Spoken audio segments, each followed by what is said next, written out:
الحمد لله رب العالمين والصلاة والسلام على سيد المرسلين وعلى آله وأصحابه أجمعين. قال الله تعالى في القرآن العظيم والفرقان المجيد: ولا تقف ما ليس لك به علم. وقال النبي صلى الله عليه وسلم: أدبوا أولادكم وأحسنوا آدابكم إن أولادكم هدية إليكم، أو كما قال عليه الصلاة والسلام. صدق الله مولانا العظيم وصدق رسوله النبي الكريم، ونحن على ذلك من الشاهدين والشاكرين والحمد لله رب العالمين. புகழ் அனைத்தும் அல்லாஹ் ஜல்ல ஷானஹு தஆலாவிற்கே உரித்தாகுக. எம்பெருமானார் ஸல்லல்லாஹு அலைஹி வஸல்லம் அவர்களின் மீதும் அவர்களை பின்பற்றிய உத்தம சத்திய சஹாபாக்கள், தாபிஈன்கள், தபஅத் தாபிஈன்கள், சுஹதாக்கள், சாலிஹீன்கள், நாதாக்கள், நல்லவர்கள், குறிப்பாக நம் அனைவரின் மீதும் அல்லாஹுவின் சாந்தியும் சமாதானமும் என்றென்றும் நின்று நிலவட்டுமாக்குக. அன்புக்கும் இறைநேசத்திற்கும் உரித்தான் அல்லாஹுவின் நல்லடியார்களே, இன்று சமூக ஒழுக்கங்களும் சமுதாய சீர்கேடுகளும் என்ற தலைப்பின் கீழ் ஒரு சில செய்திகளை உங்களோடு நான் பகிர்ந்து கொள்ள ஆசைப்படுகிறேன். இந்த சமுதாயத்தில் ஏற்படுகிற சீர்கேடுகள் எங்கிருந்து துவங்குகிறது என்றால், சீர்கேடுகள் என்பது வீட்டுக்குள் இருந்துதான் துவங்குகிறது. ஒரு மனிதனை சீர்படுத்துகிற அரங்கம் எது என்றால் வீடுதான். அதனால் அங்கிருந்து ஒரு 7 செய்திகளை மட்டும் உங்களோடு நான் பகிர்ந்து கொள்ள ஆசைப்படுகிறேன். இந்த வீட்டுக்குள்ளே ஒரு குழந்தை, ஒரு சிறுவன் சரியாக மாற வேண்டுமானால் தகப்பன் எப்படி இருக்க வேண்டும்? வீட்டுக்குள்ளே சர்வாதிகாரியான தகப்பன்மார்கள் இல்லையா? ராணுவ டிரெஸ் மட்டும் போட்டிருக்க மாட்டார், யூனிஃபார்ம் இல்லாத சர்வாதிகாரி. மிலிட்டரியினுடைய தோரணையில் அவருடைய வாழ்க்கையை அமைக்கிற போது வீட்டில் இருக்கிற தாய் சோம்பேறித்தனமாக இருக்கிற தாய், அவனா ஏதாவது செஞ்சுக்கிறட்டும். வெளியே கிளம்புகிற போது ஒரு குழந்தை அசுத்தமாகிவிட்டது என்றால் ஆனந்தத்தோடு சுத்தம் செய்து கிளம்புகிற தாய் அதற்கு நேர்மாற்றமாக சலித்துக் கொள்ளுவாளேயானால் அவள் தாய் இல்லை இல்லையா? சோம்பலை இன்றைக்கு நிறைய வீடுகளில் சோம்பேறியான தாய்மார்கள். இன்னொரு பக்கம் பார்த்தால் அடக்குமுறை நிறைந்த பெற்றோர்கள். இந்த இல்லத்திலே வாழுகிற குழந்தைகள் சீர்கெடுகிறார்கள் என்று இன்றைக்கு ஆய்வு சொல்லுகிறது. அப்ப நம்முடைய இல்லங்கள் எப்படி இருக்கிறது என்பதை எண்ணி பார்க்க மாட்டோம். அன்பிற்குரியவர்களே, அந்த தாயும் தகப்பனும் தாய் அறிவை கொடுக்க வேண்டும், தாய் அன்பை கொடுக்க வேண்டும், தகப்பன் அறிவை கொடுக்க வேண்டும். நம்முடைய வீடுகளிலே தகப்பன் அறிவையும் தாய் அன்பையும் கொடுக்கிற பண்பாடு எங்கே இருக்கிறது? காணாமல் போனது. குழந்தைகள் ஏதோ தரிகட்டு வளர்கிறார்கள். அல்லாஹ்வா பார்த்து வளர்த்தா உண்டு. ஆனால் அண்ணல் பெருமானாரினுடைய காலத்திலே குழந்தை எப்படி வளர்த்தார்கள் தெரியுமா? அபூ துஜானா ரலியல்லாஹு தஆலா வரலாறு திரும்பி பார்க்க வேண்டிய கட்டத்தில் இருக்கிறது. பெருமானார் ஸல்லல்லாஹு அலைஹி வஸல்லம் சுபுஹ் தொழுகை முடித்தவுடன் தான் கண்ட கனவை தோழர்களுக்கு சொல்லுவார்கள். அவர்கள் கண்ட கனவுக்கு விளக்கம் சொல்லுவார்கள், சில உபதேசங்களை செய்வார்கள். இந்த நேரத்தில் சஹாபாக்கள் எல்லாம் அமர்ந்திருக்கிறார்கள். ஒரே ஒரு சஹாபி மட்டும் எழுந்து செல்கிறார். அவர்தான் அபூ துஜானா. பெருமானாரின் அவையில் எழுந்து செல்லுகிற போது ஒரு நாள் பெருமானாரிடத்தில் அபூபக்கர் ரலியல்லாஹு வந்து சொல்லுகிறார்கள், நாயகமே, அவர் முனாஃபிக்காக இருக்குமோ? நீங்கள் நல்லுரை செய்கிறீர்கள், அவர் எழுந்து செல்லுகிறார், அவர் முனாஃபிக்காக இருக்குமோ? மறுநாள் காலை பேசிக் கொள்ளலாம் என்றார்கள் பெருமானார். அடுத்த நாள் காலை பெருமானார் உபதேசம் நிகழ்த்துகிற போது வேகமாக எழுகிறார். உடனே அபூபக்கர் ரலியல்லாஹு, அந்த முனாஃபிக், நீ என்ன முனாஃபிக்கன்னு கேட்டாங்க. அந்த சஹாபியின் கண்ணிலிருந்து கண்ணீர் வருகிறது. பெருமானார் கேட்கிறார்கள், எழுந்து செல்வதற்கான காரணம் என்ன சகோதரரே? சொன்னார், நாயகமே, என் வீட்டுக்கு அருகில் ஒரு யூதரின் வீடு இருக்கிறது. அந்த யூதனின் வீட்டை ஒட்டி ஒரு பேரித்த மரம் இருக்கிறது. அதன் பழங்கள் என் வீட்டுக்குள் விழுந்து விடுகிறது. யூதரின் மரத்து பழங்கள் என் வீட்டுக்குள் விழுந்து விடுகிறது.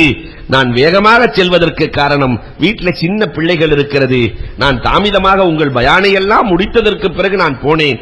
ஒரு நாள் என் பிள்ளை அந்த பழத்தை எடுத்து வாயிலே போட்டு விட்டான். வேகமாக வாயிலிருந்து நான் கைவிட்டு பழத்தை எடுத்து உள்ளே போட்டேன். ஹராமை சாப்பிட்டு விடக் கூடாது என்பதற்காகத்தான் என் பிள்ளைகளை பாதுகாக்க நான் செல்லுகிறேன் நாயகரே. இது தப்பா? அபூபக்கர் ரலியல்லாஹு தஆலா அழுதார்கள். உம்மை போய் முனாஃபிக் என்று சொல்லிவிட்டேனே. இந்த மரம் எவ்வளவு ஆனாலும் பரவாயில்லை, நான் வாங்கி தருகிறேன். புறப்பட்டார்கள். யூதனிடத்திலே மரத்தின் விலையை கேட்கிறார்கள். 40 தீனார் போக வேண்டிய மரம் வழிய போகிற போது இல்லையா 400 தீனார் சொல்லுகிறார். அபூபக்கர் ரலியல்லாஹு யோசிக்கவே இல்லை. 400 தீனாரை கொடுத்து மரத்தை வாங்குகிறார்கள். யூதனுக்கு 2 சந்தோஷம். ஒன்று 40க்கு 400 கிடைத்திருக்கிறது, மற்றொன்று மரம் நம் வீட்டில் தான் இருக்கிறது. 2 சந்தோஷம். அடுத்த நாள் காலை வரலாறு பேசுகிறது, அந்த மரம் அபூ துஜானா ரலியல்லாஹுவின் வீட்டுக்கு சென்றது என்று பேசுகிறது வரலாறு. பெருமானாரினுடைய மோஜிதாக்களிலும் எழுதுகிறார்கள், அபூபக்கர் ரலியல்லாஹுவின் கராமாத்துக்களிலும் எழுதுகிறார்கள். அன்புக்குரியவர்களை எண்ணி பார்க்கிறோம். அவங்க தன்னுடைய பிள்ளைகளை ஹலால் ஹராமை பேணி வளர்க்க வேண்டும் என்று ஆசைப்பட்டார்கள். நீங்க எத்தனை தகப்பனாரு நம்ம புள்ள ஹலாலா இருக்கணும், நாம ஹலாலா இருக்கணும், ஹலாலா சம்பாரிச்சு பிள்ளைய ஹலாலா வளர்க்கணும், பிள்ளைக ஹலாலா இருந்தா தான் எந்த சீர்கேடும் தொடாது என்று எண்ணி எண்ணி நினைத்து நினைத்து பிள்ளைகளை உருவாக்குகிற தாய் தகப்பன் எத்தனை பேர் இருக்கிறோம்? சீர்கேட்டுக்கு அடிப்படை காரணமாக சொல்லுகிற போது தொல்லிமடி கைரித்தி மார்க்கம் அல்லாதது கற்றுக் கொடுக்கப்படும் அந்த பிள்ளைகளுக்கு. பெருமானார் சொன்னார்களே, இன்னைக்கு நாம பிள்ளைகளுக்கு ஸ்கூலுக்கு எத்தனை தடவை கொண்டு போயிருப்போம்? எல்கேஜி யூகேஜில இருந்து அல்லாஹு அக்பர் ஸ்கூலுக்கு நடையா நடந்து அந்த இடத்தை புடிச்சு எல்லாம் செஞ்சு பிள்ளைகளை கொண்டு போகிறோமே. என்றாவது ஒரு நாள் நம்ம சொந்த காசுல குர்ஆனை வாங்கி கொடுத்து மதரசாவுக்கு அனுப்பியதுண்டா? அதனாலதானே அந்த இளைஞன் அழகாக எழுதுவான். யாபத்தின்னு ஒரு நூல்ல எழுதுறானே, நான் அடிக்கடி சொல்லுகிற விஷயம். அந்த இளைஞன் எழுதுவான், தாயும் தகப்பனுக்கும் எழுதுகிற கடிதம். என்ன மாதிரி வேற எந்த தாய் தகப்பனும் வளர்க்கல, அவ்வளவு நன்றாக வளர்த்தீர்கள் வாப்பா. கடிதம் எழுதுகிறார், நான் வயிற்றிலே இருக்கிற போது எனக்கு மாத்திரை மருந்தை வாங்கி கொடுத்த வாப்பா, வயிற்றிலே பிள்ளை வளர வேண்டும் என்று நான் குழந்தையாக பிறந்ததற்கு பிறகு என் மீது கொசு கடித்து விடக்கூடாது என்று பாதுகாத்த வாப்பா உம்மா, எனக்கு காய்ச்சல் என்றால் நீங்கள் தூங்கியதே இல்லையே, அவ்வளவு அற்புதமாக வளர்த்தீர்கள், பள்ளியிலே சேர்த்தீர்கள், நான் கேட்டதெல்லாம் கொடுத்தீர்கள், நான் 12ஆம் வகுப்பு படிக்கிற போது வண்டியை கொடுத்தீர்கள், காலேஜுக்கு செல்லுகிற போது காரை கொடுத்தீர்கள், சந்தோஷமாக என்னை உருவாக்கிய தாயும் தகப்பனே, என்றாவது ஒரு நாள் இறைமறையாக இருக்கிற குர்ஆனை கையிலே கொடுத்து மதரசாவுக்கு நீங்கள் அழைத்து வந்ததும் தான் கேட்கிறார் அந்த இளைஞன். நாளை மறுமை நாளையில் உங்களுக்கு எதிரான சாட்சியாக நான் மாறிவிடுவேனோ என்று அஞ்சுகிறேன் வாப்பா. இன்றைக்கு கண்கள் கண்டதையும் பார்த்ததற்கு பிறகு குர்ஆனை பார்க்க இந்த கண்ணுக்கு பிடிக்கவில்லை வாப்பா. கண்ட பாடல்களையும் கேட்டு கேட்டு காது பழகியதால் நல்லுபதேசங்களை கேட்க இந்த காதுக்கு பிடிக்கவில்லை வாப்பா. சுருங்க சொன்னால் என் இதயமே இறந்து போய்விட்டது, நாளை மறுமை நாளையில் நான் என்ன செய்ய போகிறேன் என்று தெரியவில்லை என்று புலம்புகிறாரே. அன்புக்குரியவர்களே, மறுமையை எண்ணி என்றைக்காவது நம்முடைய பிள்ளையை வளர்த்தோமா, ஒழுக்கத்தை கொடுத்தோமா? அப்படி கொடுத்தால் சீர்கேடு என்பது நடக்கவே நடக்காது. இரண்டாவது, அன்பிற்குரியவர்களே, சீர்கேட்டுக்கான காரணம் ஹுப்பு துன்யா ராசிக்குள்ளி ஹசிஆ, பணத்தின் மீது கொண்ட மோகம், மணி மைண்ட். பையன் உட்கார்ந்து இருந்தா ஒரு 20 வயசு 18 வயசு பையன் வீட்டுல உட்கார்ந்து இருந்தா சும்மா உட்கார்ந்து இருக்கிறான், சம்பாதிக்கிற பணத்தை சேர்ற வழிய பாப்பான சும்மா உட்கார்ந்து இருக்கிறான். வீடுகளில் அன்பு இல்லை, எல்லாம் பணம் பணமாக. மேல்மட்டத்தை சார்ந்தவர்கள் எல்லாம் படிக்க வேண்டும், அமெரிக்காவுக்கு செல்ல வேண்டும், படிக்க வேண்டும், ஜெர்மன் செல்ல வேண்டும், படிக்க வேண்டும், ஆஸ்திரேலியா செல்ல வேண்டும். படி படி படி படி படி என்று அந்த பிள்ளையை பாடாய் படித்து அமெரிக்கா சென்று விட்டான். இப்ப 65 வயதுல ஒரு உட்கார்ந்து இருக்கிறாரு. ஊப்பர் சேர்வானி அந்தர் பரேசானி மர்த்தான் இல்லையா? வீட்டுல தனியா உட்கார்ந்து இருப்பார். எல்லாரும் என்னை பார்க்கறத பார்த்தாக்க ஒரு மாதிரியா தெரியுது இல்லையா? அப்ப அன்புக்குரியவர்களே தனியா உட்கார்ந்து இருக்கிறார். என் பிள்ளை அமெரிக்காவில் இருக்கா, வெளியே சொல்லிக்கிறது, ஆனா உள்ள தண்ணி மெத்தி கொடுக்கிறது கூட ஆள் இல்லை. பிள்ளையை இழந்து தவியாய் தடிக்கிறார்கள். அது இந்த கம்பம் பகுதியில் எல்லாம் தன்னுடைய பிள்ளைய ஏற்காட்டில் மான்ஃபோர்ட்ல சேர்க்கணும் அல்லது ஊட்டியில கார்மெண்ட்ல சேர்க்கணும் என்று எல்கேஜியிலேயே சேர்க்கிறார்கள். சேர்த்து படிக்க வைத்து பிள்ளை ஆஸ்திரேலியாவில் வளர்கிறார். பெருமைக்கு சொல்ல வேண்டியது, பிள்ளை ஆஸ்திரேலியாவில் இருக்கிறான், பிள்ளை ஜப்பான்ல இருக்கிறான். அல்லாஹு அக்பர். அந்த பிள்ளை பெற்றோருக்கு ஹிதுமத்து செய்ய வேண்டுமே, அந்த ஹிதுமத்து இருக்கிறதா? எல்லாம் பணம். இன்றைக்கு இல்லங்களில் அன்பு இல்லை, அதனால் தான் சீர்கேடு அதிகரித்திருக்கிறது. அன்புக்குரியவர்களே, நீங்க எல்லாம் நர்கீஸ் பார்த்திருக்கலாம். நம்ம வீடுகளில் அன்பு எவ்வளவு குறைஞ்சிருக்குங்கிறதுக்கு இன்றைய சமூகத்தில் நடக்கிற ஒரு 4-5 உதாரணங்களை உங்களுக்கு நான் கோடிட்டு காட்ட ஆசைப்படுகிறேன். நடந்து கொண்டிருக்கிற உதாரணங்கள். 13 வயது பெண்மணி நபீசா கடிதம் எழுதினாலே, 3 வயசா இருக்கும்போது தாயார் இறந்து போகிறார்கள். நபீசாவுக்கு வயது 3. நர்கீஸ்ல வந்த கடிதம். அந்த நபீசா 13 வயது இப்பொழுது கடிதம் எழுதி இருக்கிறார். நான் சொன்னது ஒரு 5-6 வருஷத்துக்கு முன்னாடி கடிதம் எழுதுகிறாள் நபீசா. என்ன எழுதுகிறாள் தெரியுமா? வாப்பா, நான் 3 வயதாக இருக்கிற போது என்னை வளர்க்க ஒரு தாய் வேண்டும் என்று இன்னொரு மனம் முடித்தீர்கள் வாப்பா. திருமணம் முடித்ததற்கு பிறகு வாப்பா, என்னை வளர்க்க என்னுடைய சின்னம்மாவுக்கு மனம் இல்லாததால் நான் என்னுடைய நாணியின் வீட்டுக்கு அனுப்பப்பட்டேன் வாப்பா. அனுப்பி வைத்த வாப்பா 10 வருடமாகிவிட்டது. இதுவரை என்னை பார்க்க உங்களுக்கு மனமே இல்லையா? ஒவ்வொரு நாளும் நான் காலையில் எழுகிற போதெல்லாம் என் தகப்பனை பார்க்க வேண்டுமே என்று துடியாய் துடிப்பேன் வாப்பா. ஒரு நாள் நாணி சொன்னாள், உன் தகப்பனாரை நான் பஸ் ஸ்டாண்டிலே பார்த்தேன் என்று சொன்னாள். வாப்பா, பஸ் ஸ்டாண்டு வரை வந்த வாப்பா, பக்கத்தில் இருக்கிற வீட்டிலே வந்து என்னை பார்த்து விட்டு செல்லக்கூடாதா? பெத்த மனம் பித்து, பிள்ளை மனம் கள்ளு என்பார்கள். ஆனால் இந்த பிள்ளை பித்து பிடித்து உன்னை தேடி அலைகிறேன் வாப்பா, வந்து பார்க்க கூடாதா? எழுதுகிறாள் கடிதம். ஒரு நாள் நானி சொன்னால், உங்க சின்னம்மாவுக்கு ஒரு குழந்தை பிறந்திருக்குது, ஷர்புத்தீன் பேர் வச்சிருக்கிறாங்க வாப்பா. அந்த குழந்தையை, என் தம்பியை பார்க்க என் மனம் துடியாய் துடிக்கிறது. ஒரு நாள் வந்து நீங்கள் அழைத்து செல்ல மாட்டீர்களா? மீண்டும் கடிதத்தை அவள் முடிக்கிறாள். பாப்பா, ஒரு நாள் நானி சொன்னாள், ஷர்புத்தீனுடைய அம்மா என் சின்னம்மாவும் இறந்து போய்விட்டதாக சொன்னாள். கடிதத்தை அவள் முடிக்கிறாள். பாப்பா, என் தம்பியை வளர்க்க இன்னொரு அம்மா வேண்டாம். என் நிலை என் தம்பிக்கு வேண்டாம். தாயும் இல்லாமல், தகப்பன் இருந்தும் இல்லாமல், அன்பே இல்லாத உலகத்தில் வாழ்கிறேன் வாப்பா. இன்றைக்கு அத்தனை குடும்பங்களில் அன்பு இல்லை தெரியுமா? எல்லாம் பணம் பணம் பணம். எத்தனை பேர்கள் முதியோர் இல்லத்தை போய் பார்த்திருக்கிறோம்? நம்மளை எத்தனை பேர் முதியோர் இல்லத்திற்குள் சென்றிருக்கிறோம்? அன்பிற்குரியவர்களே, உள்ளே நுழைந்து பாருங்கள். மருத்துவமனைக்குள்ள பார்த்தா ஒரு விதமான கல்வி நமக்கு கிடைக்கும். முதியோர் இல்லங்கள், அல்லாஹு அக்பர், எத்தனை எத்தனை செய்திகள். கோவை முதியோர் இல்லத்தில் அல்லாஹு அக்பர் 2-3 பேர்களை விசாரித்தால் ஒவ்வொருவரும் ஒரு கதை சொல்லுகிறார்கள்.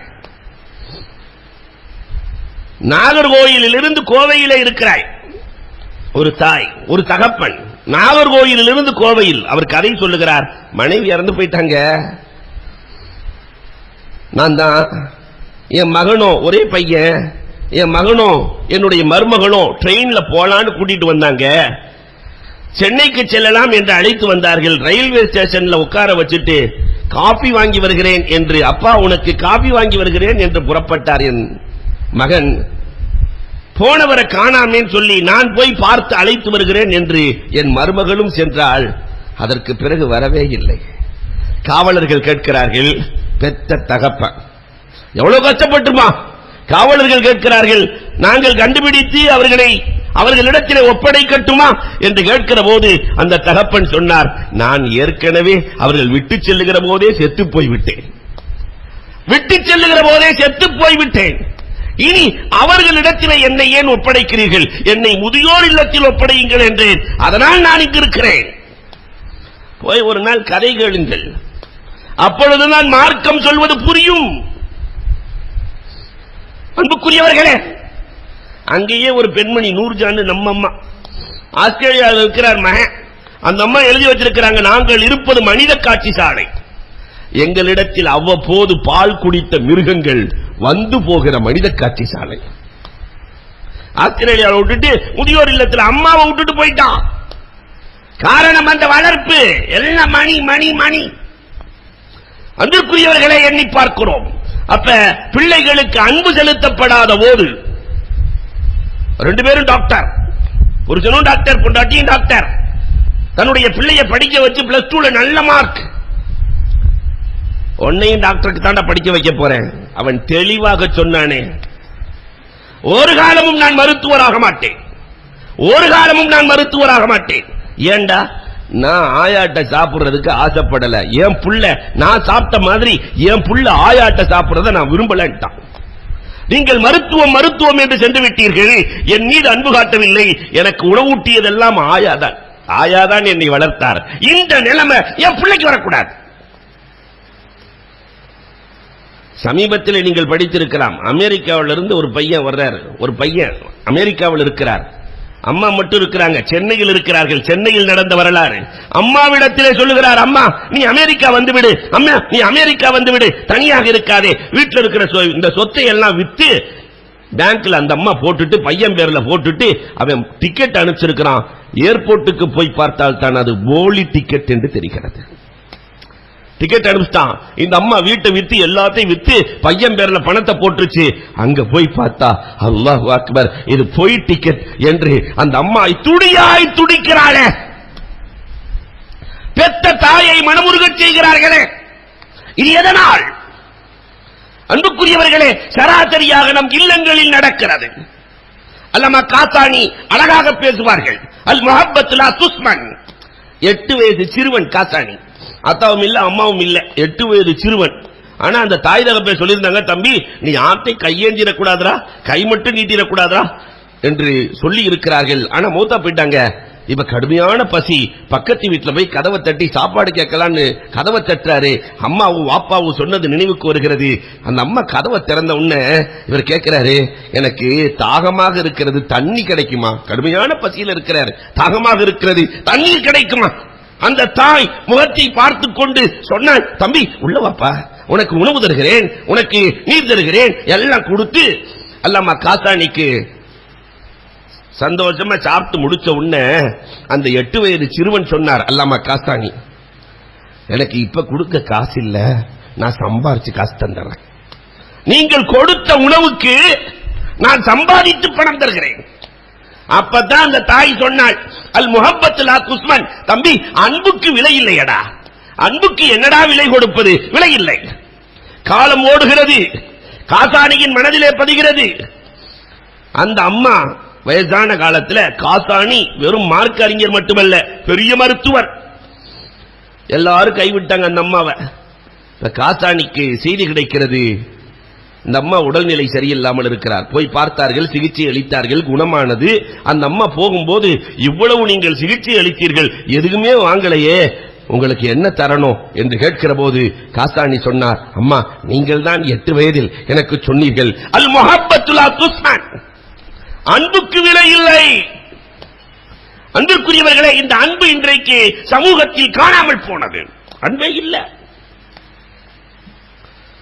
அதனால அன்பு ஒரு இடத்தில் இருக்குமேயானால், பெற்றோர்களை பேணுதல் ஒரு இடத்தில் இருக்குமேயானால் சீர்கேடு அறவே வராது. மூன்றாவதாக, இந்த உபகாரங்களுக்கு பிரதி உபகாரம் என்பதும் இன்றைக்கு இல்லாமல் போய்விட்டது. உபகாரியை தூக்கி எறிகிற கலாச்சாரம் இன்றைக்கு நம் சமூகத்தில் நடக்கிறது. அது யார் உபகாரியாக இருந்தாலும் உபகாரிகளை மதிக்காத போது, அதமு தஷக்குர் இருக்கிற போது சீர்கேடு தானாக வந்துவிடும். இன்றைக்கு இருக்கிறதா இல்லையா? ஒரு கதை ஒன்று படித்தேன், ரொம்ப அழகாக இருந்தது. ஒரு மளிகை கடைக்கு திடீர்னு நாய் வந்து நிக்குது. மளிகை கடையில் பார்த்தா வாயில ஒரு பையை கவ்விக்கொண்டு நிற்கிறது. பைக்குள்ள பார்த்தாக்கா சீட்டு எழுதி இருக்கு, என்னென்ன ஜாமான்லாம் வேணும்னு.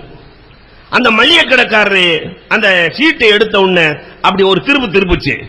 அந்த பையினுடைய இன்னொரு பக்கம் காசு இருக்கிறது. மளிகை கடைக்காரர் அசந்து போயிட்டார். இதெல்லாம் கதை தான். மளிகை கடைக்காரர் அசந்து போயிட்டார். அடடா, இந்த நாய் வீட்டில இருந்து வந்து ஜாமான வாங்க சொல்லிட்டு காசை வேற திருப்பி காட்டுது. ஜாமான தூக்கி போட்டு அதுல இருக்கக்கூடிய தனக்கு தேவையான பணத்தை எடுத்த உடனே நேரா போச்சு நாய். போனா பஸ் ஸ்டாண்ட்ல நிக்குது. ஒரு பஸ் வருது, கரெக்டா பஸ் நம்பரை பார்த்து ஏறிச்சு. டிடிஆர் போய் அப்படி ஒரு காட்டுச்சு.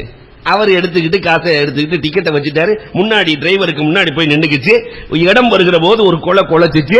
அந்த டிரைவர் வண்டியை நிறுத்தினாரு. இறங்கி வாலாட்டிட்டு இறங்கி போய் சிக்னல் கரெக்டா பார்த்து அந்த நாய் நின்று கரெக்டா வீட்டுக்கு போய் காலிங் பெல் அடித்தது.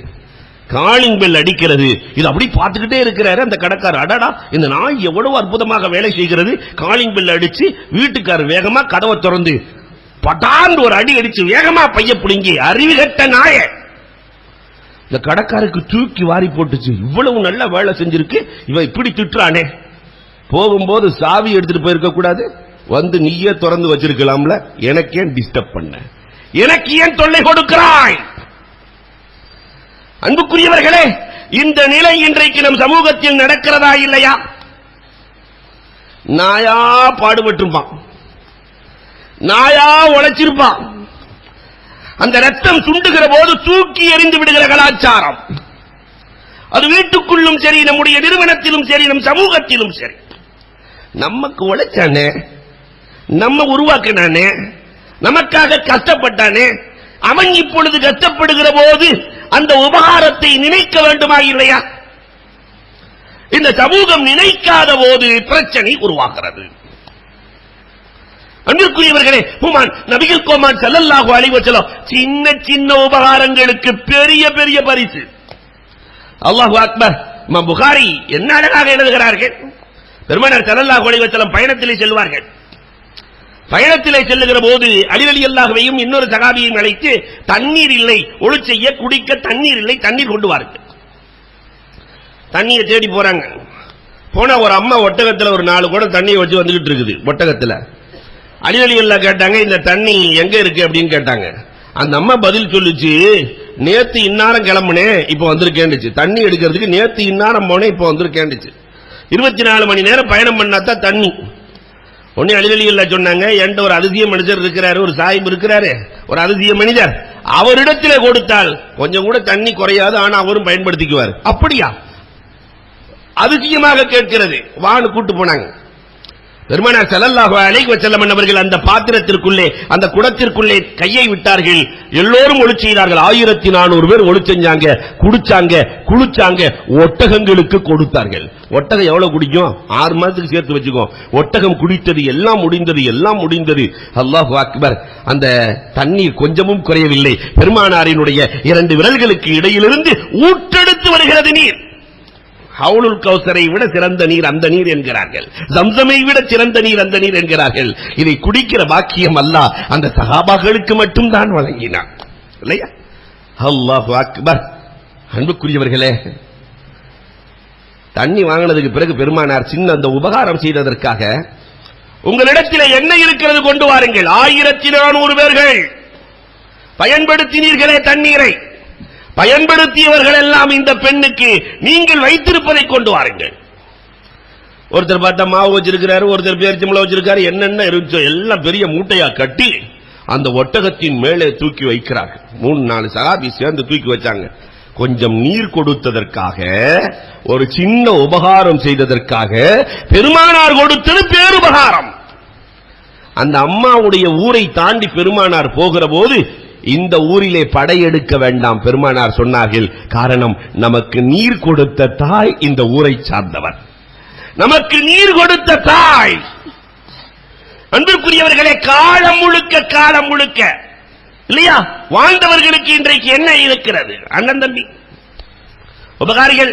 அந்த அண்ணன் தம்பி உபகாரத்தை மறுக்கிறார். சில வீடுகள்ல சச்சா பெரித்தாவுக்குள்ள விசாவே இல்ல, வீட்டுக்குள்ள நுழையிறதுக்கு விசாவே இல்ல.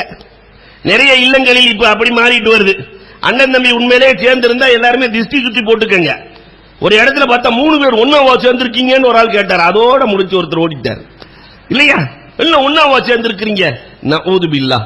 அல்லாஹ் ரப்பல் ஆலமீன் ஒன்றாக இருங்கள் பரக்கத்தின் இன்னைக்கு ஒன்னா இருக்கிறது விரும்பாத சமுதாயமாக இருக்கிறது.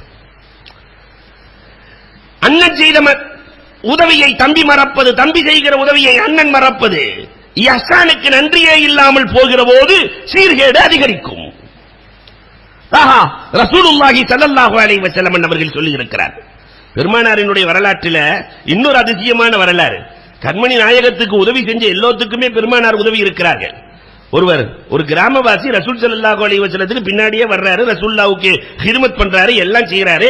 அவரை விட்டு பெருமானார் பிரிகிற போது எனக்கு எல்லாமே ஹிதமத் செஞ்சீங்க வாப்பா, உங்களுக்கு என்ன வேணும் கேளுங்க தர்றேன்னாங்க. பெருமானார் ஸல்லல்லாஹு அலைஹி வஸல்லம் அவரு நம்மள மாதிரி ஆளு. பெருமானார்ட்ட என்ன கேட்கறதுன்னு தெரியல. நாயகமே எனக்கு ஒரு ஒட்டகம் வேணும், பால் கறக்க ஒரு சட்டி வேணும்னு. எனக்கு ஒரு ஒட்டகம் வேணும், பால் கறக்க ஒரு சட்டி வேணும். பெருமானார் சிரிக்கிறார்கள். ஒரு நபியிட்ட கேட்கிற மாதிரி கேட்கிறாரு இவர். ஒட்டகம் வேணுமா, பால் கறக்க சட்டி வேணுமா? அந்த கிழவி கேட்ட மாதிரி கூட இல்லையே. உடனே அந்த கிராமவாசி பிடிச்சிட்டாரு. எந்த கிழவி, எந்த கிழவி சொன்னார்கள் பெருமானார். மூசா அலைஹிஸ்ஸலாம் காலத்தில் ஒரு கிழவி அம்மா இருந்துச்சு. மூசா அலைஹிஸ்ஸலாத்திற்கு அல்லாஹ் உத்தரவிட்டான். யூசுப் அலைஹிஸ்ஸலாம் அடங்கி இருக்கிறார்கள்.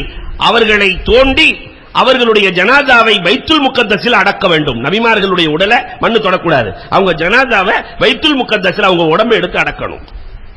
மூசா இதை செய்துவிடு. உடனே மூசா அலைஹிஸ்ஸலாம் அவங்க எங்க அடங்கி இருக்காங்கன்னு தெரியணுமே. எங்கே அடங்கி இருக்கிறார்கள் தேடி பார்க்கிறார்கள். ஒரு கிழவி சொல்லுச்சு, அடங்கின இடம் எனக்கு தெரியும், ஆனா நான் சொல்றது அந்த கண்டிஷன் 3. இப்ப எனக்கு கண்ணு தெரியாது, முதல்ல கண்ணு தெரியணும், எனக்கு கண் பார்வை வேண்டும். அல்லாஹ்விடத்தில் துஆ செய்தார்கள், பார்வை கிடைத்தது. இரண்டாவது அந்த அம்மா கேட்டுச்சு, எனக்கு வயசு 16 ஆகணும்னுச்சு. அன்னையில இருந்து இன்னைக்கு வரைக்கும் இருக்கிற கிழவிகள் கூட குமரியாகத்தான் ஆசைப்படுகிறார்கள். இல்லையா அன்புக்குரியவர்கள்? வயசு 16 ஆகணும். அல்லாஹ்விடத்தில் கேட்டார்கள், நடந்தது. 3வது அந்த கிழவி ஒரு போடு போட்டுச்சு, சொர்க்கத்தில் உங்க கூட தான் இருக்கணும். கிழவி உன் கூடயா? சொர்க்கத்தில் உங்க கூட தான் இருக்கணும். அதற்கு பிறகு அந்த அம்மா சொன்னது அந்த கிழவி கேட்டதை போல் கூட கேட்க தெரியவில்லையே என்று பெருமானார் அங்கலாய்க்கிறார்கள். சின்ன சின்ன உபகாரங்களுக்கும் பெரிய பெரிய பரிசை பெருமானார் கொடுத்தார்கள். அதனால் அந்த சமூகத்தில் சீர்கேடு இல்லாத சமூகம் உருவானது. 4வது சமூகத்திற்கான சீர்கேட்டுக்கு அஸ்திவாரம் என்ன தெரியுமா? இயற்கையிலேயே இந்த நப்சும் அறிவும் அடிக்கடி சண்டை போடும். அறிவுக்கும் இந்த ஆசைக்கும் ஒத்து வராது. இது ஒண்ணு சொன்னா அது ஒண்ணு சொன்னா, அது ஒண்ணு சொன்னா இது ஒண்ணு சொல்லும். ரெண்டு என்னைக்காவது ஒன்னா போயிருக்கா? ஒத்தே வராது. உதாரணம் சொல்வதாக இருந்தால், நாம ரோட்ல போயிட்டு இருக்கிறோம். ரோட்ல போயிட்டு இருக்கும் போது திடீர்னு ஒரு செல்போன் கீழே கிடக்குது. அதுக்கு ஐபோன் i10 கீழே கிடக்குது. அப்ப ரெண்டுமே போராடும். நப்சு சொல்லும் எடுங்கும், அறிவு சொல்லும் பாவம் எவன் போட்டு போனானோ எடுக்காதேங்க, இது எடுங்கும் அது எடுக்காதேங்க, இது எடுங்கும் அது எடுக்காதேங்க. ரெண்டும் போராடும். இப்பொழுதுதான் பிரச்சனை, மனிதன் நப்சுக்கு கட்டுப்படுகிறானா அறிவுக்கு கட்டுப்படுகிறானா? சமூகத்திலே நப்சுக்கு ஒருவன் கட்டுப்பட்டால் அங்கு சீர்கேடு துவங்கிவிடும், அறிவுக்கு கட்டுப்பட்டால் அங்கே ஒழுக்கம் துவங்கிவிடும். இதுதான் அஸ்திவாரம். அன்னைக்கே ரூஹுல் பயான்ல ஒரு அழகான வரலாறு எழுதினார்கள். ஒரு அரசன் இருந்தானாம். அந்த அரசனுக்கு எப்பயுமே பணிவிடை செய்கிற ஒரு அடிமை, அரசனுக்கு அடிமை. 10 வருஷம் 15 வருஷம் பணிவிடை அந்த அடிமை. ஒரு நாள் அரசன் கேட்டானா, டே அப்பா, இவ்வளவு நல்லவனா இருக்கிற, உனக்கு என்ன வேணுமோ கேள் தர்றேன். இந்த வார்த்தையை மட்டும் உலகத்தில் யார்ட்டையும் சொல்லிடக்கூடாது. பொண்டாட்டி, அண்ணன், தம்பி, என்ன வேணுமோ கேள், முடிஞ்சதை தர்றேன்னு தான் சொல்லணும். என்ன வேணுமோ கேள் தர்றேன். இது அல்லாஹ் சொல்ற வார்த்தை, ரசூல் சொல்ற வார்த்தை, நாம சொல்லக்கூடாது. அரசன் சொல்லிட்டான், என்ன வேணுமோ. அரசே, எனக்கு கேட்க வெக்கமா இருக்கு, எனக்கு ஒன்னே ஒண்ணுதான் வேணும், ஆனா கேட்க வெக்கமா இருக்கு, உங்கள்ட்ட எப்படி கேட்கறது? நீ என்ன கேட்டாலும் தர்றேன்டா, கேள்றா. ஒரே ஒரு நாள் நான் அரசரா இருக்கணும்ட்டான். நான் உங்களுக்கு ஹிதமத் செஞ்ச மாதிரி எனக்கு வெத்தலை மடிச்சு மடிச்சு நீங்க கொடுக்கணும். நான் அரண்மனையில உட்கார்ந்து அரையணையில இருக்க வேண்டும், கால் மேல கால் போட்டு நீங்க நான் செஞ்ச மாதிரியே செய்யணும். ஒரு நாள் தானே, ஒரு நாள் தானே உர்றா. எல்லா அமைச்சர்களை கூப்பிட்டு சொல்லுங்க. எல்லாத்தையும் கூப்பிட்டு சொல்லியாச்சு. இன்னைக்கு ஃபுல்லா இவர் என்ன சொல்றாரோ அதைத்தான் கேட்கணும். இது என் உத்தரவு, நான் அடிமை, அவர் அரசர். சரி ஏறி உட்கார்ந்தாச்சு. ஏறி உட்கார்ந்த கொஞ்ச நேரத்திலேயே இந்த அரசரை பிடிச்சி ஜெயில போடுட்டான். இந்த அரசரை பிடிச்சி ஜெயில போடு. அவனுக்கு ஆயுள் தண்டனை கொடுத்துரு, இனிமேல் நிரந்தரமாக நான் தான் அரசன். நப்சும் இப்படித்தான். அதை அடிமையாக வைத்திருக்கிறவரை பிரச்சனையே இல்லை. அந்த நப்சுக்கு அரசனுடைய வேடத்தை கொடுத்து விட்டால், நப்சை அரசனாக்கி விட்டால், அல்லாமா ரூமி சொல்லுவார்கள், ரூஹுல் பயானில் இருக்கிறது, அந்த நப்சு நம்மை அடிமையாக்கிவிடும். அப்படி அடிமையாகிற போது சீர்கேடுகள் தானே வந்துவிடும். இன்னைக்கு நடக்குதா இல்லையா? எத்தனை பேர் அறிவை பயன்படுத்துகிறோம், எத்தனை பேர் நப்சை பயன்படுத்துகிறோம். அதனாலதான் உமரே ஃபாரூக் ரலியல்லாஹு தஆலா என்பவர்கள் இந்த நப்சை கொள்வதற்காக விஷத்தை குடித்தார்களாம். பிஸ்மில்லா சொல்லி, ஷைத்தான் கூட எனக்கு எதிரி இல்ல, நான் இந்த நப்சை கொன்று விட்டேன் என்றார்கள். முஹம்மது இப்னு காசிம் அல்லாஹு அக்பர் காபத்துல்லாவிலே வலம் வந்து கொண்டிருக்கிறார். முஹம்மது இப்னு காசிம் வலம் வந்து கொண்டிருந்தால் வைர மாலை கீழே கிடக்கிறது. அதை எடுத்துட்டு போய் எவ்வளவுன்னு கேட்கிறாரு. 5 லட்சம் திர்கம். அன்னைக்கே எத்தனை கோடி? 5 லட்சம் திர்கம். சொன்ன உடனே நப்சு சொல்லுது, அப்படியே ஆட்டை போற்று, 5 லட்சம் திர்கம், நீதான் கோடீஸ்வரன், ஆட்டை போற்று நப்சு சொல்லுது. ஆனால் அறிவு சொன்னது, இது யார் துளைத்தார்களோ தேடுகிறார். ஒரு வயதான கிழவர், நான் இதை துளைத்து விட்டேன் அடையாளம் சொன்னார், கொடுத்தாச்சு. இதெல்லாம் முடிச்சிட்டு பயணம் செய்து கடல் மார்க்கமாக பயணம் செய்து வருகிறார்கள். வருகிற போது அந்த படகு கவிழ்கிறது. ஒரு கட்டையை பிடித்து ஏதோ ஒரு ஊருக்கு போய் சேருகிறார்கள். அங்கே இமாமத்தை செய்கிறார்கள், அங்கு தொழுகை நடத்துகிறார்கள். அங்கு இருக்கிறவங்க எல்லாம் பார்த்து, உங்களுக்கு ஒரு கல்யாணம் பண்ணி வைக்கிறோம் சொல்லி ஒரு பெண்ணை பேசி திருமணம் நடக்கிறது. முதல் நாள் இரவு பெண்ணை பார்ப்பதற்காக உள்ளே செல்கிறார்கள். முகத்தை பார்க்கவில்லை, கழுத்தையே பார்த்துக் கொண்டிருக்கிறார்கள். அந்த அம்மா கேட்டாங்க, ஏன் கழுத்தையே பார்க்கறீங்க? இல்ல, இந்த வைர மாலையத்தான் நான் அன்னைக்கு எடுத்து கொடுத்தேன், இந்த வைர மாலையத்தான் நான் அன்னைக்கு எடுத்து கொடுத்தேன். அப்ப அந்த அம்மா சொல்லுச்சு, அது என்னுடைய தகப்பனார் தான், அவர் இங்கு வந்ததிலிருந்து துவா செய்தார், யா அல்லாஹ் இந்த வைர மாலையை கொடுத்தவரே என் மகளுக்கு மணாளராக வந்தால் நன்றாக இருக்கும் என்று துவா செய்தார். எழுதுவார்கள், நப்சை கட்டுப்படுத்தி விட்டால் அந்த நப்சு விரும்பியதை அல்லாஹ் தானே கொண்டு வந்து சேர்க்கிறான். ஆனா இன்னைக்கு இந்த நப்சை கட்டுப்படுத்துகிற பண்பாடு இருக்கிறதா? நப்சுக்கு நாம் அடிமையாக இருக்கிறோமா? சீர்கேடு போக வேண்டும் என்றால் நப்சை அடிமையாக வைத்திருக்க வேண்டும். 5வது, இன்றைக்கு இல்லங்களுக்குள்ள ஹயா போயிடுச்சு. பெண்களுக்கு வெட்கம் என்பதே இல்லாமல் போயிடுச்சு. இல்ல மாஷா அல்லாஹ், ஒரு சில பெண்களை தவிர. என்றைக்கு ஹயா போனதோ அன்றைக்கே சீர்கேடு தாண்டவமாட ஆரம்பித்து விடும். ஹயா வெட்கங்கள். நான் இன்னமும் தெளிவாக சொல்ல வேண்டுமானால், நம்ம வீட்டு கல்யாணத்துல கேமராமேன்ட்ட 2 மணி நேரம் 3 மணி நேரம் பொண்ணை ஒப்படைச்சிடறோம். அவன் கையை தூக்குங்கிறான், காலை தூக்குங்கிறான், இல்லையா? வெட்கமே இல்லாமல் ஒப்படைக்கிற அவலம் எங்கோ இல்ல, இன்னைக்கு நம்ம சமுதாயத்திலே நடக்கிறது. ஃபாத்திமா ரலியல்லாஹு தஆலா அன்ஹா எவ்வளவு வெட்கத்தோடு இருந்தார்கள். என்னை அடக்குகிற போது கூட இரவிலே கொண்டு செல்லுங்கள், நான் என்ன சைஸ்ல இருக்கிறேன்னு கூட ஆண்கள் தெரியக்கூடாது. உம்மு சுலைம், நீங்கள் ஜனாதா பெட்டியை தயார் செய்யுங்கள்.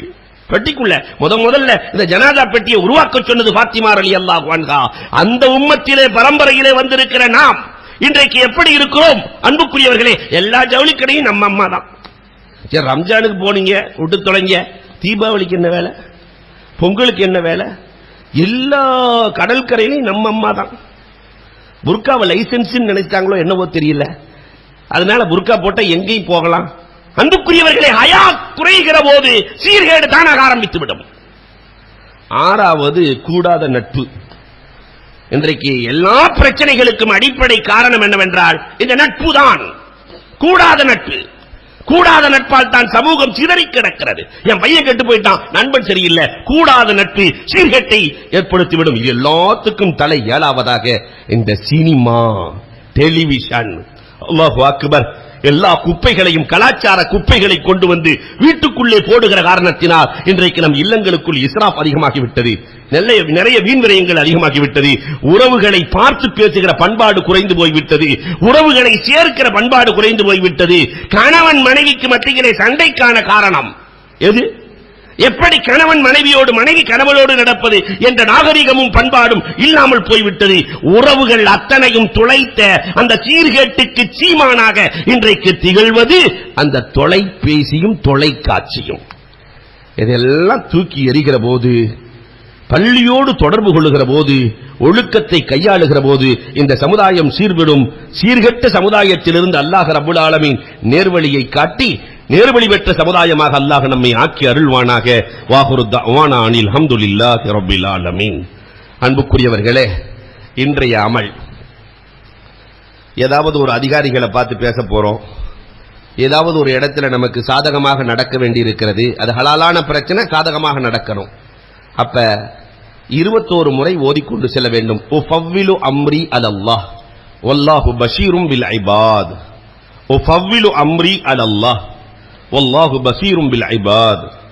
உஃபவ்விலு அம்ரி அலல்லாஹ். உஃபவ்விலு அம்ரி இலல்லாஹ். அலல்லாஹ் இல்ல, இலல்லாஹ். உஃபவ்விலு அம்ரி இலல்லாஹ் வல்லாஹு பஷீரும் பில் இபாத் என்பதை 21 முறை ஓதிக்கொண்டு சென்றார். அல்லாஹ் ரப்புல் ஆலமீன் நாம் போன காரியத்தை அல்லாஹ் நிறைவேற்றி கொடுத்து விடுவான். அரசு சார்ந்த வேலைகளாக இருந்தாலும் சரி, நமக்கு சாதகமான நம்முடைய ஹக்கை பெறுகிற வேலைகளாக இருந்தாலும் அல்லாஹ் நிறைவேற்றி கொடுப்பான். அல்லாஹ் ரப்புல் ஆலமீன் கேட்டதின்படி அமல் செய்கிற வாக்கியத்தை எனக்கும் உங்களுக்கும் நசீபாக்கி தருவானாக. அல்ஹம்துலில்லாஹி ரப்பில் ஆலமீன். அல்லாஹும்ம ஸல்லி அலா சய்யிதினா நபியினா மௌலானா முஹம்மதி வ பாரிக் வ சல்லிம் அலைஹி. اللهم اغفر لنا ذنوبنا وخطايانا كلها يا رب العالمين. ربنا ظلمنا انفسنا وان لم تغفر لنا وترحمنا لنكونن من الخاسرين. அல்லாஹ் நாங்கள் செய்த பாவங்களை மன்னித்தருள்வாயாக. எங்கள் பெற்றோர்களின் பாவங்களை மன்னித்தருள்வாயாக. எங்கள் மனைவி மக்களின் பாவங்களை மன்னித்தருள்வாயாக. எங்கள் உற்றார் உறவுகளின் பாவங்களை மன்னித்தருள்வாயாக. ரப்புல் ஆலமீனே, உலக முஸ்லிம்களின் பாவங்களை மன்னித்தருள்வாயாக. எங்களை உருவாக்கிய உஸ்தாதுமார்களின் பாவங்களை மன்னித்தருள்வாயாக. ரப்புல் ஆலமீனே, நாங்கள் ஒவ்வொருவரும் ஆயிரம் எண்ணங்களோடு அமர்ந்திருக்கிறோம். ரப்புல் ஆலமீனே, எங்களுடைய ஹலாலான ஹாஜாத்துக்கள் அத்தனையும் நீ நிறைவேற்றி தந்திருவாயாக. ரப்புல் ஆலமீனே, எங்களுடைய தேவைகளை பூர்த்தி செய்தருள்வாயாக. இந்த பத்திலே ரப்புல் ஆலமீன் மன்னிப்பை நீ கொடுப்பதாக சொல்லுகிறாய். நிறைவான மன்னிப்பை எங்களுக்கு தந்திருவாயாக. எங்களுடைய பாவங்களை நாங்கள் ஏற்றுக்கொள்கிறோம். ரப்புல் ஆலமீனே, எங்களுக்கு மன்னிப்பை தந்திருவாயாக. ரப்புல் ஆலமீனே, எங்களுக்கு பொருத்தமான ஆட்சியாளராக இந்த ஆட்சியாளர்களை உருவாக்கி தருவாயாக. ரப்புல் ஆலமீனே, நாங்கள் என்ன பாவம் செய்தோமோ தெரியவில்லை. ரப்புல் ஆலமீனே, இப்படி ஆட்சியாளர்களை கொடுத்திருக்கிறாய். ரப்புல் ஆலமீனே, அவர்களுடைய மனதை நீ மாற்றிக் கொடுத்தருள்வாயாக. ரப்புல் ஆலமீனே, எங்கள் பெற்றோர்களை சாலிகானவர்களாக ஆக்குவாயாக. அவர்களுக்கு நீண்ட ஆயுளையும் நிறைந்த வளத்தையும் தந்திருவாயாக. ரப்புல் ஆலமீனே, யார் எங்கள் பெற்றோர்களில் வஃபாத்தாகிவிட்டார்களோ அவர்களுடைய கபரை சொர்க்கத்தின் பூங்காவனமாக ஆக்குவாயாக. ஜன்னத்துல் ஃபிர்தௌஸ் என்ற சொர்க்கத்தை நசீபாக்குவாயாக. ரப்புல் ஆலமீனே, எங்கள் நன்மைகளிலிருந்து அவர்களுக்கு நன்மை கொடுத்துக் கொண்டே இருப்பாயாக. எங்கள் பிள்ளைகளை சாலிகான பிள்ளைகளாக ஆக்குவாயாக. ஆபிதான பிள்ளைகளாக ஆக்குவாயாக. தக்வா உள்ள பிள்ளைகளாக ஆக்குவாயாக. ஒழுக்கமுள்ள பிள்ளைகளாக ஆக்குவாயாக. வீட்டிலே அன்பு நடமாட தௌஃபீக் செய்தருள்வாயாக. ரப்புல் ஆலமீனே, சாலிஹீன்களை உருவாக்கி தருவாயாக. பெற்றோர்களை மதித்து வாழுகிற பிள்ளைகளை உருவாக்கி தருவாயாக. ரப்புல் ஆலமீனே, நீண்ட நெடிய நோய்களிலிருந்து எங்களை பாதுகாத்துருவாயாக. எங்கள் சந்ததிகளை பாதுகாத்துருவாயாக. திடீர் மரணத்திலிருந்து பாதுகாத்துருவாயாக. ரப்புல் ஆலமீனே, இஸ்லாமியர்கள் எங்கெல்லாம் பாதிக்கப்பட்டிருக்கிறார்களோ அங்கெல்லாம் உன்னுடைய நல்லுதவியை நீ தந்தருள்வாயாக.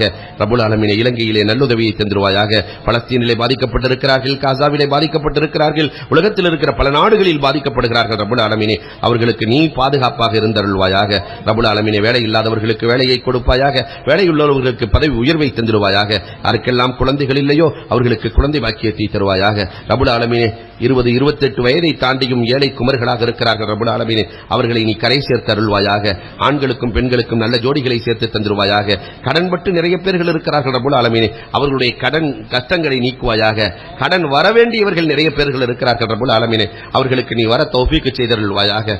ரப்புல் ஆலமீனே, வீட்டில் இருப்பவர்கள் உடல்நிலை சரியில்லாமல் இருக்கிறார்கள். ரப்புல் ஆலமீனே, அவர்களுக்கு உடல் ஆரோக்கியத்தை நசீபாக்கி தருவாயாக. உடல் ஆரோக்கியத்தை நசீபாக்கி தருவாயாக. ரப்புல் ஆலமீனே, ஆஃபியத்தை நீ நசீபாக்கி தருவாயாக. ரப்புல் ஆலமீனே, கேட்க தெரியாமல் கேட்கிறோம். வாழுகிற காலத்தில் கலிமாவோடு வாழ தௌஃபீக் செய்வாயாக. வஃபாத்தாகிற போது லா இலாஹ இல்லல்லாஹ் முஹம்மதுன் ரசூலுல்லாஹ் என்ற கலிமாவோடு வஃபாத்தாகிற பாக்கியத்தை தந்திருவாயாக. இந்த துஆவை உன் தனிப்பெரும் கிருபையால் ஏற்றருள்வாயாக.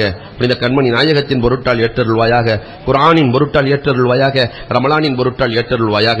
வருகை தந்திருக்கிற நல்லோர்கள், நாதாக்கள், சிறுவர்களின் பொருட்டால் ஏற்றருள்வாயாக. ரப்பனா ஆத்தினா ஃபித் துன்யா ஹஸனா வ ஃபில் ஆখিরাতি ஹஸனா வ கினா அஸாபன்னார். ஸல்லல்லாஹு தஆலா வ ஸல்லம அலா خير خلقه سيدنا محمد وآله وصحابه أجمعين والحمد لله رب العالمين. அன்புக்குரியவர்களே, கொஞ்சம் ஒரு 10 நிமிஷம் திக்ர் இருக்கு. இன்னைக்கு வியாழக்கிழமை, அதை மறந்தாச்சு. அஃலலு திக்ர் லா